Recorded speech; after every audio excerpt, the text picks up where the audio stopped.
Break के बाद आपका फिर से स्वागत है। वैसे तो गाहे बगाहे ही जाते हैं सपा सुप्रीमो मुलायम सिंह यादव उत्तराखंड, लेकिन जब जाते हैं तो इस तरीके के बयान देते हैं कि क्या दरअसल मैं उत्तराखंड बनने के पक्ष में ही नहीं था, मैं चाहता ही नहीं था कि उत्तराखंड बने। सवाल यह भी उठता है कि क्या ये सौतेला व्यवहार इस वजह से क्योंकि राज्य में समाजवादी पार्टी का कोई वजूद नहीं है या कोई आधार नहीं है? बड़ा सवाल है। प्रदीप जी, क्या यही वजह है सौतेले व्यवहार की? क्योंकि प्रदेश में अगर बात करी जाए तो समाजवादी पार्टी का जनाधार उस तरीके का है नहीं। देखिए समर्थ, आपने बहुत अच्छी तरफ इशारा किया कि खींच क्यों आई है। कहते हैं ना कि खिसियानी बिल्ली खंबा नोचे, तो खंबा क्यों नोचा जा रहा है? उसकी सबसे अहम बात यह है कि 70 जो विधायकों की जो विधानसभा है उसमें आपका एक भी विधायक नहीं किया। इन 14 सालों में आपका एक विधायक उस विधानसभा की चौखट को पार नहीं कर पाया। और जब सवाल पूछा पत्रकारों ने तो कन्नी काट गए। बिल्कुल, बोलने के लिए कुछ था नहीं। दूसरी बात यह कि 5 सांसद हैं जी, 5 सांसदों में आपके सांसद नहीं गए। अगर आप राजेंद्र बाड़ी को छोड़ दीजिए हरिद्वार से, तो आपके सांसद नहीं गए। अब खींच तो कहीं ना कहीं उतारनी है, क्योंकि ऐसी बात नहीं कि वो चुनाव में शिरकत नहीं करते, चुनाव में शिरकत करते हैं। विनोद बर्तवाल से लेके तमाम नेता उनके लड़ते हैं जी। लेकिन हश्र क्या होता है? वही हासिल लगा जीरो। हासिल लगा जब जीरो होता है तो उसमें क्या है कि पार्टी को राज्य स्तर में मान्यता मिलने में भी कठिनाई होती है। वो 6% वोट किस ढंग से लेने पड़ते हैं, कैसे उनको नाको चने चबाने पड़ते हैं, वो भी एक खींच है। आपने बड़ा सही प्रश्न किया है कि आखिर अब ये कहने की वजह क्या है। क्योंकि देखिए, कांग्रेस ने वहां शासन किया और कर भी रही है, बीजेपी ने वहां शासन किया, यूकेडी के भी वहां पे विधायक रहे। जो उनकी धुर विरोधी हैं मायावती, बीएसपी के वहां पे पहले 7 विधायक रहे, अब 3 विधायक हैं। हाँ। तो बीएसपी भी सत्ता में भागीदार है। लेकिन समाजवादी पार्टी जो है, चाहे वो मैदान हो चाहे पहाड़ हो, अभी भी जो है कि अपनी साइकिल चलाने में असमर्थ है। साइकिल पंचर की पंचर ही है। तो पंचर तो रहेगी ना प्रदीप जी। अगर सपा का मुखिया ही इस तरीके की बात कर रहा हो, इतना वैमनस्य भरा अगर वो बयान दे रहा हो, तो साइकिल तो पंचर रहेगी। अब वो साइकिल पंचर है, उसमें जंग लग गया है। जो जंग लग गया है ना, उसमें किसी भी रेगमार से आप ये सफाई कर लीजिए। आप देखिए कि विनोद बर्तवाल उनके साथ प्रेस कॉन्फ्रेंस में बैठे हुए थे, उन पे भी तंज कसा। जब एक पत्रकार साथी ने कहा कि आप इनकी कोई व्यवस्था क्यों नहीं करते, इनको राज्यसभा क्यों नहीं भेजते हैं, तो बोले ये घर बैठे रहते हैं, ये कुछ नहीं करते, इनको राज्यसभा कैसे भेजें? हाँ, तो यही टीस है, ये टीस है बिल्कुल यही टीस है। सुनील नेगी जी, जिस तरीके से लगातार पत्रकार उनसे वार्ता कर रहे थे, सपा सुप्रीमो से बातचीत कर रहे थे, उस दौरान एक तो तलखी भरा उनका पूरा रवैया था, जिस तरीके से हम सबने देखा। एक तो वो सहज नहीं थे, और दूसरी बात लगातार जब सवाल किया जा रहा था कि पार्टी का ग्राफ लगातार नीचे गिर रहा है, तो कन्नी काट रहे थे। लगता क्या है कि अब जिस तरीके की परिस्थिति है, लगता है कि उत्तराखंड अब प्राथमिकता में नहीं है कहीं ना कहीं, क्योंकि वहां जनाधार मजबूत हो भी नहीं पा रहा है, और तभी इस तरीके के बयान भी होते हैं। समर जी, इसके लिए हमें बहुत पीछे जाना पड़ेगा। मैं एच.एन. बहुगुणा जी के साथ था जब उन्होंने डेमोक्रेटिक सोशलिस्ट पार्टी बनाई थी। गढ़वाल से वो चुनाव लड़े थे एक इंडिपेंडेंट कैंडिडेट की हैसियत से, चंद्रमोहन सिंह नेगी के खिलाफ, जो कि एक कांग्रेस के आधिकारिक कैंडिडेट थे उस समय जी। उसमें मुझे याद है कि विनोद बर्तवाल काफी मेहनत करते थे, और वो समाजवादी पार्टी मुलायम सिंह के एकमात्र शिल्पे सालार पहाड़ में थे। उन्होंने बहुत मेहनत की। लेकिन सबसे बड़ी बात यह है कि चूंकि मुलायम सिंह साहब का शुरू से ही उत्तराखंड विरोधी रवैया रहा, और पहाड़ में उसके बावजूद उन्होंने काफी कोशिशें की हैं। आप जानते हैं कि उत्तराखंड की राजनीति में हमारा जो शिल्पकार वर्ग है या जो बैकवर्ड तबका, वहां 2 या 3 या 4% इससे ज्यादा नहीं है। तो और जबकि मुलायम सिंह साहब की राष्ट्र भर के पैमाने में, चाहे उत्तर प्रदेश के पैमाने में रही, उनकी पॉलिटिक्स रिजर्वेशन के इर्द गिर्द घूमती है। बैकवर्ड्स की पॉलिटिक्स, मुसलमानों की पॉलिटिक्स, हमारे अल्पसंख्यक भाइयों की पॉलिटिक्स ज्यादा घूमती है उनकी। तो जाहिर बात है कि पहाड़ में, उत्तराखंड में न तो अल्पसंख्यकों का इतना बड़ा समुदाय है, ना ही हमारे जो बैकवर्ड और जो शिल्पकार भाई है उनका इतना बड़ा समुदाय है। तो जाहिर बात है कि उत्तराखंड में विनोद बर्तवाल की पूरी मेहनत के बावजूद वहां पर समाजवादी पार्टी अपने मजबूत पांव नहीं जमा पाई। और जब 1994 का जो कांड हुआ रामपुर तिराहे का, उसके बाद तो ये पार्टी पूर्ण रूप से नेस्तनाबूद हो गई। और उसके बाद आपने देखा होगा कि उत्तराखंड की कीमत पर माननीय मुलायम सिंह साहब ने राष्ट्रीय और उत्तर प्रदेश के स्तर पर अपने आप को बैकवर्ड पॉलिटिक्स में कंसोलिडेट करने का एक बहुत बड़ा गेम खेला, जिसमें वो सफल भी अंततः हुए।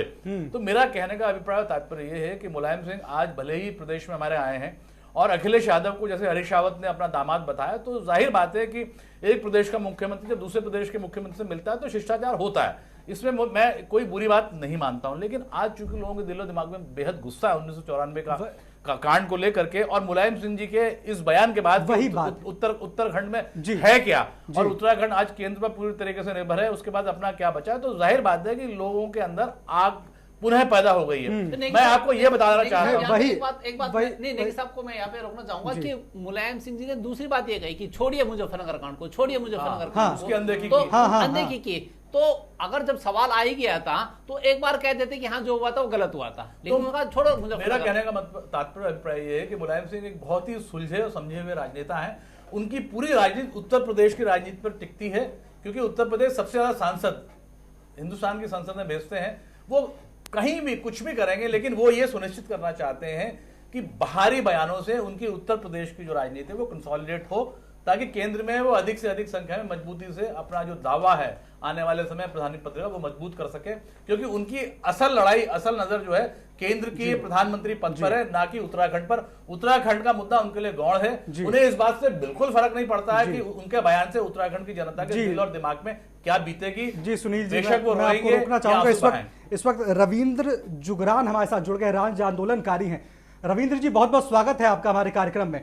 मुलायम सिंह जाते हैं सूबे में और इस तरीके का बयान देते हैं कि दरअसल मैं चाहता ही नहीं था कि उत्तराखंड बने।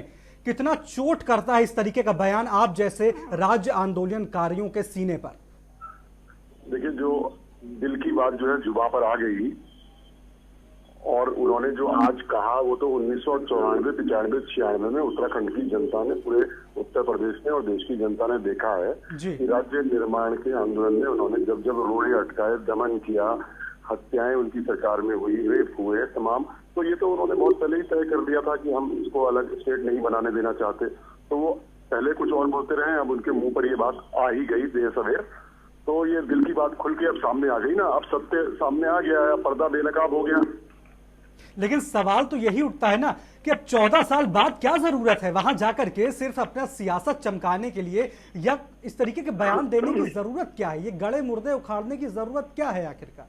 देखिए, ऐसा है कि खिसियानी बिल्ली खंबा नोचे, वो पूर्वाग्रह से ग्रसित हैं, और जो भी बयान उन्होंने दिया है वो बायस्ड है, पूर्वाग्रह से ग्रसित होकर दिया है, क्योंकि उत्तराखंड में उनकी पार्टी का जन आधार 1994 के बाद पूरी तरह से समाप्त हो गया, और आज उत्तराखंड में उनका ना कोई नगर पालिका अध्यक्ष जीतता है, ना पंचायतों में है, ना नगर पालिकाओं में है, ना विधानसभा में है।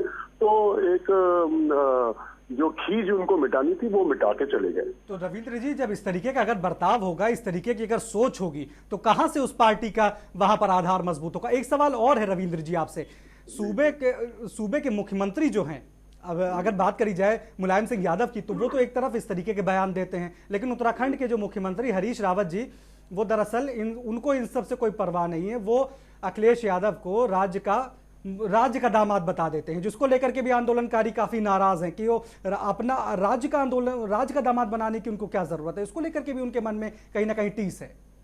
देखिए, वो दामाद तो जरूर है रावत परिवार के, लेकिन वो राज्य के दामाद तभी होंगे जब वो अपनी ससुराल के प्रति अपना कर्तव्य पूरा करेंगे, परिसंपत्तियों का बंटवारा करें। तो 2 अक्टूबर 1994 की घटना थी, उस पर जो न्यायिक प्रक्रिया चल रही है, उसमें उत्तराखंड के लोगों को न्याय दिलाने के लिए उत्तर प्रदेश की सरकार अपना योगदान करे, उसको आगे करे, तब तो वो उत्तराखंड के दामाद माने जाएंगे ना। अभी तो रावत परिवार के दामाद हैं केवल, और हम स्वागत करेंगे अगर वो इस तरह का कोई कदम उठाते हैं। तो बेटे की, बाप की गलती बेटा क्यों भुगते?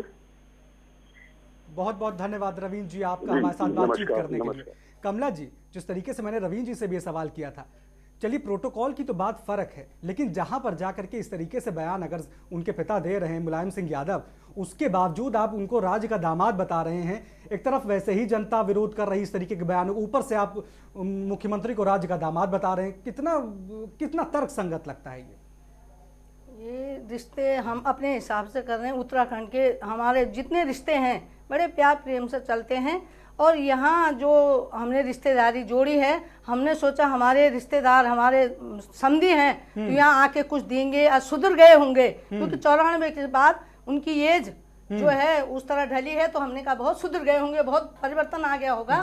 पर अभी तक उनको बू आ रही है, उनके मुंह से बू आ रही है कि ऐसे रिश्तेदार हमारा कोई नहीं हुआ कि जो इनको रिश्तेदार निभानी नहीं आती है, इन्होंने तो कुछ तोहफा देना था, कुछ करना था, उसके बदले कि भैया हमने इनके साथ बुरा किया तो अब तो अच्छा हम अच्छा बना के रखेंगे। और ये केंद्र को देख रहे हैं, तो ऐसे लोग केंद्र को सब लोग अपनी अपनी छवि खराब कर रहे हो। उत्तराखंड की छवि खराब नहीं होती है, सब समझदार हैं, पढ़े लिखे हैं और वहाँ सोने की चिड़िया मैंने कहा दिया जो हम अच्छी तरह करें, पर इनको ही धोखा होगा, इनको ही परेशानी होगी। जैसे प्रदीप जी, हाँ प्रदीप जी ने और उनको बोला ये हम सब आंदोलनकारी हैं और हम बहुत खपा हैं। ये नहीं कि हम तीनों नहीं, हमारे खफा है कमला जी, लेकिन आपके सूबे के मुख्यमंत्री को इससे कोई फर्क नहीं पड़ता। आप खफा भले ही हो, लेकिन सूबे के मुख्यमंत्री को इससे फर्क नहीं पड़ता। प्रदीप जी, जब उनको राज्य का दामाद बताया हरीश रावत ने अखिलेश यादव को, तब आंदोलनकारियों को तो बुरा लगा ही, क्योंकि भाई मसाइलात जो हैं वो सुलझ नहीं रहे हैं, तो इस वजह से उनके मन में टीस है। पार्टी के अंदर भी कहीं ना कहीं कुछ ऐसे नेता हैं जिनको बुरा लगा, क्योंकि वो भी राज्य आंदोलनकारियों की सीढ़ी से ही पार्टी के अंदर पहुंचे, लेकिन लगता नहीं हरीश रावत को इसका कोई मलाल है। नहीं, देखिए जो उन्होंने कहा कि अखिलेश उत्तराखंड के दामाद हैं, इसको हम इसमें ऐतराज इसलिए नहीं कर सकते कि ये शिष्टाचारवश कहा जाता है। दूसरी बात, उन्होंने एक बात और भी तो कही, उन्होंने कहा कि ये बड़े भाई हैं, अखिलेश बड़े भाई हैं। मतलब यूपी एक बड़ा राज्य है और यूपी से ही छोटा राज्य बना उत्तराखंड, तो ये चर्चा का विषय नहीं होना चाहिए कि उन्होंने दामाद कह दिया या बड़ा भाई कह दिया। ऐसे मौके पर प्रदीप जी, जब इस तरीके का बयान सपा सुप्रीमो जाकर के दे रहे हैं, देखिए ये इसके संदर्भ में हम जाएंगे, क्योंकि पहले दिन वहां पे जो है कि अखिलेश आते हैं और अखिलेश के लिए एक चाय पार्टी का आयोजन किया जाता है मुख्यमंत्री आवास में, और उसमें मुद्दा यही होता है कि जो नहरें हैं उत्तराखंड की नहरें, उन पे किसका स्वामित्व हो, और जो परिसंपत्तियों का जो बंटवारा है जो रह गया उसमें कब मीटिंग की जाए, किस स्तर की मीटिंग की जाए अधिकारियों की, वो तय हो। दूसरी बात, जो मुलायम सिंह यादव देहरादून गए हैं वो एक शादी समारोह में गए थे, शादी समारोह में गए थे और शादी समारोह में ही उन्होंने ये बात कही। तो सबसे बड़ी बात यहाँ पे ये है कि अखिलेश को दामाद कहें या बड़े भाई कहें, इसमें किसी को एतराज नहीं है, लेकिन अखिलेश ने और मुलायम सिंह यादव जी ने उत्तराखंड की जो परिसंपत्तियां हैं उनके बंटवारे को लेके अभी तक क्या कदम उठाए हैं, अगर वो सूबे के दामाद हैं तो क्या कदम उठाए हैं, वो अगर वो बड़े तो, भाई हैं तो क्या कदम उठाए हैं। क्योंकि आश्वासन जो है ना, आश्वासन तो पिछले 14 सालों से मिल रहे हैं, लेकिन वो आश्वासन को अमली जामा कब पहनाया जाएगा, उनपे कब जो है कि काम किया जाएगा, धरातल पे कब उतारा जाएगा, ये सबसे अहम सवाल है। आप देखिए कि अभी भी वहां पे जो है कि पेंशन भोगियों का जो मसला है, कर्मचारियों का जो मसला है, और दूसरी बात ये जो नहरें हैं उत्तराखंड की नहरें, उन पे स्वामित्व क्या है, उत्तर प्रदेश का है, तो उस पे किसका स्वामित्व होगा, इस पे जल्द से जल्द होना चाहिए। क्योंकि आप देखिए 2017 में फिर दोनों राज्यों में चुनाव है, उत्तर प्रदेश में भी चुनाव है, उत्तराखंड में भी चुनाव है। ये 2014 जो है अब खत्म होने को है, तो आपके पास 15 और 16 और 3 महीने जो हैं 2017 के हैं, तो मुश्किल से आपके पास 2 साल बचते हैं। इन 2 सालों में भी आप आश्वासन और वादे कर रहे हैं, तो मैं नहीं समझता हूं कि ये उत्तराखंड के जो दामाद या भाई जो भी कह रहे हैं मुख्यमंत्री, वो कुछ लगाव रखते हैं उत्तराखंड के प्रति या कुछ ऐसी नियत रखते हैं कि जिससे कि जो मसला जो उलझ रहा है, जो कोर्ट कचहरी तक पहुंच गया है, खुद मुलायम अखिलेश यादव बोल चुके हैं कि हाई कोर्ट और सुप्रीम कोर्ट में जो मामले चल रहे हैं उनको हम आपसी उससे सुलझा लेंगे। तो भैया सुलझाइए ना, सुलझाइए, तो उसके लिए कोई मुहूर्त देखेंगे आप, मुहूर्त निकालेंगे क्या? सही बात। लेकिन सुनील जी, कम से कम राज्य के मुख्यमंत्री बनने के बाद पहली बार अखिलेश यादव गए हैं वहां पर और बैठक करी उन्होंने, और जिस तरीके से हरीश सिंह रावत ने भी कहा कि भाई पहली बार आए हैं और राज्य के दामाद हैं, तमाम तरीके की बातें, बड़े भाई कहा गया, तो कम से कम एक शुरुआत उनकी तरफ से बड़े भाई और राज्य का दामाद बता करके की गई और एक शुरुआत अखिलेश यादव की तरफ से भी की गई। क्या आपको लगता है कि अब ये मुनासिब समय है और जितने भी मसले हैं दोनों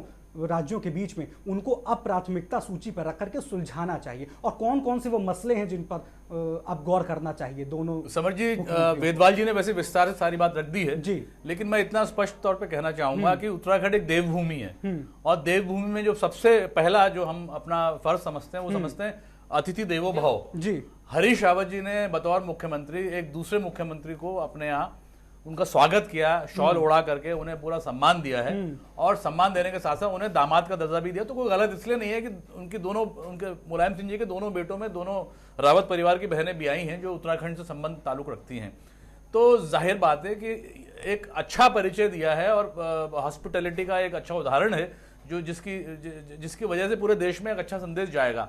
लेकिन मैं समझता हूं कि इसका वाजिब जो पुरस्कार है हमें उत्तराखंड की जनता उनसे अपेक्षित है, अपेक्षा अपेक्षित है, वो रखती है। नहीं मिल रहा, इसी वजह से टीस है, टीस सभी है, इसका जबरदस्त विरोध टीस कर रहे है। हैं। जो दर्द जी। 1994 का रामपुर तिराहे हाँ। का हमारे दिल में है, और जो दर्द अभी माननीय मुलायम सिंह जी ने एक बयान देकर के पुनः पैदा किया है, मैं समझता हूं कि उसमें बजाय आग में घी का काम करने के बजाय हमारे जो घाव हैं उनमें नमक डालने के बजाय अब जरूरत है अखिलेश यादव जो है पानी डाल करके बरनौल लगाकर उन घावों को ठंडा करें, और उसका एक ही रास्ता उनका बचा है कि परिसंपत्तियों के बंटवारे को लेकर के और तमाम सवाल जो उत्तराखंड और उत्तर प्रदेश का उलझे हुए हैं कोर्ट में, उनको हल करके वो रास्ता निकाल सकते हैं। लेकिन ये तभी संभव हो पाएगा जब पूरी ईमानदारी के साथ पूरी पारदर्शिता के साथ वो जल्द से जल्द इन्हें हल करके ये दिखा देंगे अंततोगत्वा कि वो सिर्फ कहते ही नहीं है अखिलेश यादव, बल्कि करके भी दिखाते हैं। और चूंकि अब हरीश रावत ने उन्हें बड़े सम्मान के साथ पूरे उत्तराखंड का दामाद का दर्जा दे दिया है, सब रिश्तों के मायने भी हैं सुनील जी। अब तो उनकी ड्यूटी हाँ। सिर्फ हरीश रावत जी या उत्तराखंड की जनता के प्रति नहीं है, बल्कि संपूर्ण उत्तराखंड के प्रति है। और ये साबित कर देंगे वो एक दामाद कितना अपने ससुराल के प्रति ईमानदार और कर्तव्यनिष्ठ है, अगर वो तमाम परिसंपत्तियों के सवाल, आपसी झगड़ों के, उत्तर प्रदेश और उत्तराखंड के बीच के सवालों को हल करके एक नया अध्याय पैदा करें दोस्ती का। कमला जी, आपको क्या लगता है कि अब राज्य के दामाद बन गए हैं और बड़े भाई का दर्जा भी मिल गया है, क्या आपको लगता है कि वाकई में अब एक ईमानदार पहल होगी उनकी तरफ से भी, अखिलेश यादव की तरफ से भी, कि हाँ भाई अब जो भी मसले हैं उनको सुलझाया जाए और सिर्फ बैठकों से अब काम न चलाया जाए, अब वाकई में ईमानदारी के साथ मसले सुलझाए जाए? नहीं, हमारे जो ये राष्ट्र का वो राज्य का दामाद रावत जी ने बताया है, हमारे माननीय मुख्यमंत्री जी ने, तो हम तभी मानेंगे कि जब ये निभाएंगे, दामाद बन के निभाएंगे, हाथ से हाथ मिलाएंगे। जो सुनील जी ने बोला है, जो बेलवाल जी ने बोला है, वो सही, उन्होंने काफी कुछ बोल दिया, डिटेल में बोल दिया।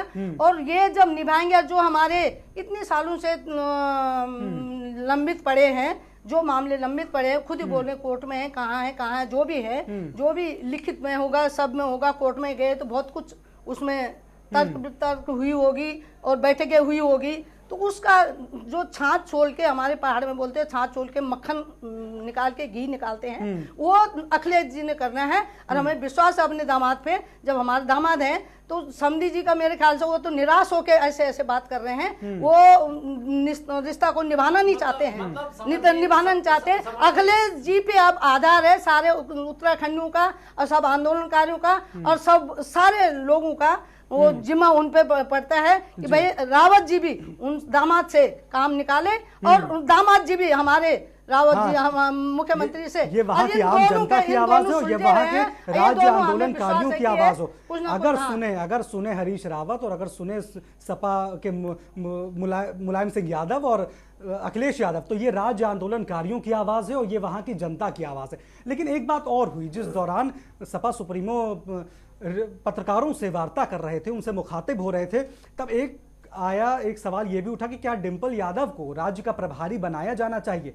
भाई बहू हैं यादव परिवार की, तो अगर डिंपल यादव को राज्य का प्रभारी बनाया जाता है तो क्या प्रदीप जी आप समझते हैं कि ये कहीं ना कहीं एक नई शुरुआत करने की कोशिश हो रही है कि डिंपल यादव को अगर राज्य का प्रभारी बनाया जाए? तो देखिए, प्रयोगशाला के तौर पे समाजवादी पार्टी उत्तराखंड में कुछ भी करे, कितनी सफल होगी ये हम कह नहीं सकते हैं। लेकिन यहाँ सबसे बड़ी बात यह है कि वो डिंपल यादव को प्रभारी बनाए या ना बनाए, इससे पहाड़ के या उत्तराखंड के जनमानस को कोई वास्ता नहीं है। समाजवादी पार्टी का ये संगठन का मामला हो सकता है, आंतरिक मामला हो सकता है। यहाँ सबसे ज्यादा जो टीस पहुंची है, जो मुलायम सिंह यादव का जो बयान आया जी कि छोड़िए रामपुर तिराहे कांड को, हाँ। वो जो टीस है उससे जो है कि सुनील जी भी, कमला जी भी और उत्तराखंड जो आंदोलनकारी हैं सब आहत हुए हैं, क्योंकि उन्होंने कहा कि छोड़िए मुजफ्फरनगर कांड को, छोड़िए रामपुर तिराहा को। वो जो टिप्पणी थी मुलायम सिंह यादव की, वो जो है बहुत ही मर्म को छूने वाली टिप्पणी थी और उसने प्रहार किया है। कमला जी से मैं इसका जवाब एक बार लेना चाहूंगा। कमला जी, जिस तरीके से वो कांड हुआ था, सबने देखा था, उस पर अगर सवाल किया जाता है सपा सुप्रीमो से, तो वो इस तरीके का बयान देते हैं, इतने साल बाद भी अगर इस तरीके का बयान देते हैं वो कि उसको छोड़िए, वो तो जो हो गया वो सबने देखा था। इस तरीके का बयान सुनकर के क्या बीतती होगी वो लोग जो वहाँ उस पूरे हादसे के पीड़ित थे उन पर? मेरे शरीर में जो है, क्योंकि हम उत्तराखंड के आंदोलनकारी हैं, झंझन हो रहा है। और वो उत्तराखंड उस टाइम की जो मुजफ्फरनगर कांड की घटना है वो ऐसा लग रहा है कि अभी हो रहा है। अभी इन लोगों उसमें जैसे सुनील जी ने कहा कि नमक छिड़कने काम किया, इन्होंने हमें बहुत दर्द दिया है और अभी भी दर्द देने की कोशिश कर रहे हैं। ये हाथ नहीं मिला रहे, ये हमारे हमेशा दुश्मन रहे हैं, चाहे आप बोले, क्योंकि ये हितैषी नहीं है। ये हताश हो रहे हैं कि उत्तराखंड को कैसे बांटे जाए और कैसे मैं केंद्र में आऊँ, पर ये इनके सपने साकार नहीं होंगे। जो भी करेंगे मुख्यमंत्री जी अखिलेश यादव जी से हमारा वो है कि उनके हाथ में पावर है, ये बोलते रहे करते रहे। ये इन्होंने हमेशा ऐसे हमें बांटा है, क्योंकि वो आपने बोला नेगी जी ने, तो वो हमारे 4 सीट 5 सीट से तोलते हैं, जबकि उनके जितने भी उत्तर प्रदेश के हैं सांसद, उनसे ज्यादा पावर के हमारे लोग हैं। हम दो के हैं और हमारे सांसद ज्यादा पावर में वो रखते हैं और ज्यादा सभ्य हैं। कमला जी, जो आप दर्द बयां कर रही हैं वो दर्द दरअसल उन पीड़ितों का दर्द है और वो दर्द दरअसल राज्य आंदोलनकारियों का दर्द है। सुनील जी, नहीं हमें नहीं, देखिए हमें तो भावुक के, मैं तो ये लोग सब बोलते हैं भावुक होने वाला कमला दीदी रोती है, बात है, क्योंकि हमें याद आता है कि जो हमारे मर गए, हम जिंदे, हम तो देख तो रहे, हम जवाब तो दे रहे, हम उन लोगों की बात तो काट रहे जो हमारे मर गए, वहां पे हुआ, बेइज्जती हुई, औरत की हुई। ये पूरे हिंदुस्तान में क्या वर्ल्ड में कहीं नहीं हुई। इन लोगों ने ऐसे अत्याचार किया, हम दोबारा इन्होंने आंदोलन के लिए इस तरह की बातें करेंगे, इस तरह के कहेंगे तो हम इनको छोड़ेंगे नहीं, आंदोलन फिर हो जाएगा। सुनील जी, ये जख्मों को खुरेदने वाले बयान है, ये सियासत, क्या यही तस्वीर है सियासत की कि इस तरीके से इतने समय हो गया उस कांड को, उसके बाद आप जाते हैं राज्य में और इस तरीके का बयान देते हैं? ये जख्मों को खुरेदने वाले बयान हैं। समर जी, ये बड़ा दुर्भाग्य की बात है। मैं आदरणीय मुलायम सिंह जी का बड़ा सम्मान करता हूँ। मेरी नज़र में वो बहुत सुलझे हुए नेता हैं जो उत्तर प्रदेश के कई मरतबा मुख्यमंत्री रहे हैं, केंद्र में डिफेंस मिनिस्ट्री भी रहे हैं। लेकिन जहाँ तक उत्तराखंड का सवाल है, एक तरफ वो उत्तराखंड के अपने आप को समधी कहते हैं और हैं भी, दूसरी तरफ उत्तराखंड जा करके इस तरीके का बयान दे करके वहां के इतने पुराने घावों को पुनः कुरेदना और उन पर नमक छिड़कना, मैं समझता हूं कि एक राष्ट्रीय राजनेता को शोभा नहीं देता है। लेकिन मैं उत्तराखंड की जनता से, उत्तराखंड के पॉलिटिशियन से, उत्तराखंड के विभिन्न संगठनों से जुड़े लोगों से यही अपील करूंगा कि हम लोगों को संयम बरतना है इस समय, और कोशिश यही करनी है कि इस प्रकार के बयानों को हम सिरे न चढ़ने दें, इनका विरोध करें। और मुलायम सिंह जी से मेरा अनुरोध है, अखिलेश यादव जी से मेरा अनुरोध है कि अगर वो उदार हृदय हैं, एक सुलझे हुए राजनेता हैं, तो उन्हें पुनः बयान देकर के उत्तराखंड की जनता के सामने अपने दृष्टिकोण को स्पष्ट रखना होगा, करना चाहिए, और स्पष्ट करने के साथ साथ जनता को ये विश्वास दिलाना होगा कि वास्तव में आज भी उत्तराखंड के हितैषी हैं। सुनील जी, बात वही है कि आखिरकार जनता विश्वास कैसे करेगी? प्रदीप जी, एक चेहरा समाजवादी पार्टी का ये है, दूसरा चेहरा अखिलेश यादव दिखाते हैं जो जाते हैं राज्य में और कहते हैं कि नहीं हम सारे मसले सुलझाएंगे। आखिरकार जनता कैसे विश्वास करेगी? जिस तरीके से कमला जी का दर्द यहाँ बयां हुआ है, कमोबेश इसी तरीके का दर्द है जो लोग त्रासदी से गुजरे हैं, कि कैसे जनता विश्वास करेगी? बिल्कुल, कमला जी राज्य आंदोलन में सक्रिय रही, उन्होंने इस लड़ाई को बहुत ही अच्छे ढंग से निभाया है और उनकी पीड़ा में समझता हूँ जितनी भाव को हो रही है उसकी वजह है। और जिस ढंग से मुलायम सिंह यादव जी ने कल बयान दिया कि छोड़िए रामपुर तिराह को, रामपुर वामपुर छोड़िए, तो ये उम्मीद नहीं थी उनसे। बेहतर होता है कि वो कहते कि बीती हुई बातों से अब कुछ हासिल नहीं होने वाला है और जो हुआ था गलत हुआ था, अगर वो इतना भर कह देते, लेकिन वो कह रहे हैं कि छोड़िए इस बात को, तो कहीं ना कहीं वो दुर्भावनाएं अभी व्याप्त हैं दिलों में कहीं ना कहीं, और बात बढ़ाने से बढ़ती है, लेकिन वो बात को कम करने में नहीं तुले हैं। और आने वाला कल क्या होगा, इस बयान पे क्या सियासत होगी या इस बयान का विरोध होगा या इस बयान के क्या मायने निकाले जाएंगे, ये आने वाला वक्त बताएगा। लेकिन फिल वक्त मैं कह दूं कि ये बयान देने की कोई जरूरत मुलायम सिंह यादव जी को नहीं थी।